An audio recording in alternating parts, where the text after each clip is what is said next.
אז איזה החלטה יכולה לעמוד מאחורי? פגשנו מצב, הוא מלחיץ, שלפנו תגובה מוכרת. מה יכול לגרום לזה? מה יכול לגרום לשלוף תגובה מוכרת? כן. לעומת להיות פתוח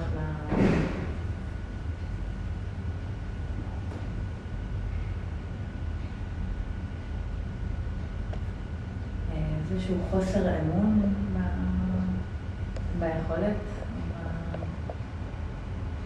חוסר אמון או חוסר תקשורת עם עצמנו או עם החלקים שלנו. לחץ או דרישה, קרוב לא יודע אחד המרכיבים. אתה עומד מול מצב שדורש ממך להגיב עכשיו. כי תגובה אינטליגנטית, עכשווית, זה משהו שלוקח זמן. אתה צריך להיפתח לזה, אתה צריך לאסוף או להיחשף להרבה מאוד רשמים. אתה צריך לישון על זה ולראות איך זה מגיב לך. זה יכול לקחת זמן. בהתחלה זה יכול לקחת זמן, אחר כך זה הולך ומתקצר. אבל אם אף פעם לא נתנו את הזמן הזה, אז אנחנו, כמו שאמרת, מנותקים מהיכולת לחיות עכשיו בתגובה למתרחש. התגובה למתרחש, רק להדגיש, היא לא רק כלפי חוץ, היא גם לדברים שעולים בנו. וגם בזה אנחנו מגיבים בצורה אוטומטית. זאת אומרת, יש לי סחרחורת, כואב לי הראש, משהו לא בסדר. אז הזיהוי הוא אוטומטי. ואם משהו בי לא בסדר, אני מוציא את הדיסק שלו לא בסדר, שם אותו, וזה יכול להתנגן עכשיו שעות, ימים, שבועות או חודשים.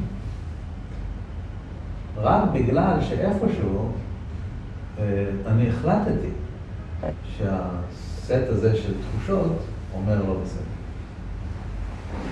אבל זאת שפיטה.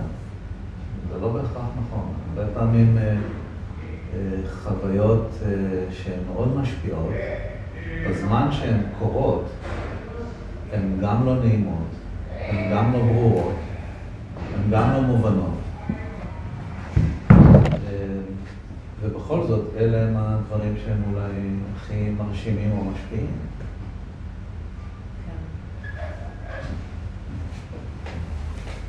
אני חושב שזה באמת קשור לעניין שדיברנו קודם, עם העניין הזה של שיאים וטופיקס והתגובה הנכונה והמלאה. הדימנד הזה מציע שאולי 90% מהתגובות שלנו הן לא טובות. אבל זה לא נכון. התגובות שלנו הן התגובות שלנו. הם יכולים להשתפר רק אם ניתן עליהם את הדעת.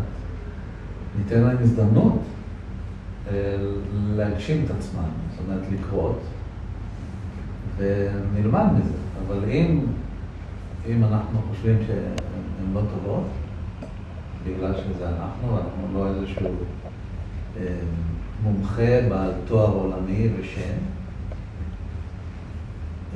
אנחנו לא ניתן לזה צ'אנס. אני חושב שיש בזה גם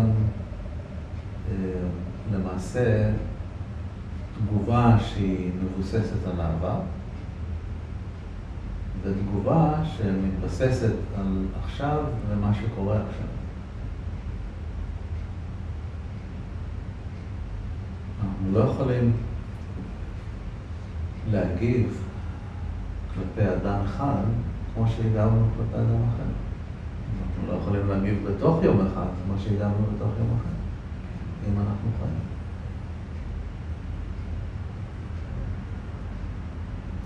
אז אני חושב שאני לא פה בא עם איזושהי תשובה, אבל אני חושב שאנחנו מתחילים לסמן את התחום שהתשובה עשויה להימצא בו, שהדרך עשויה להימצא בו.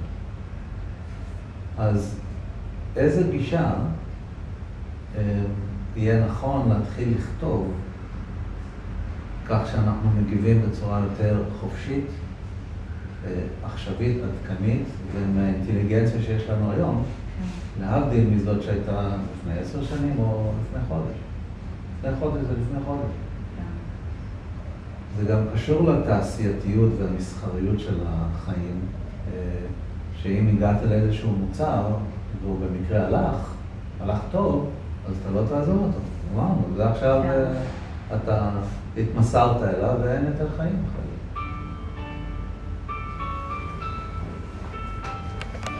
איך זה בתור מוזיקה?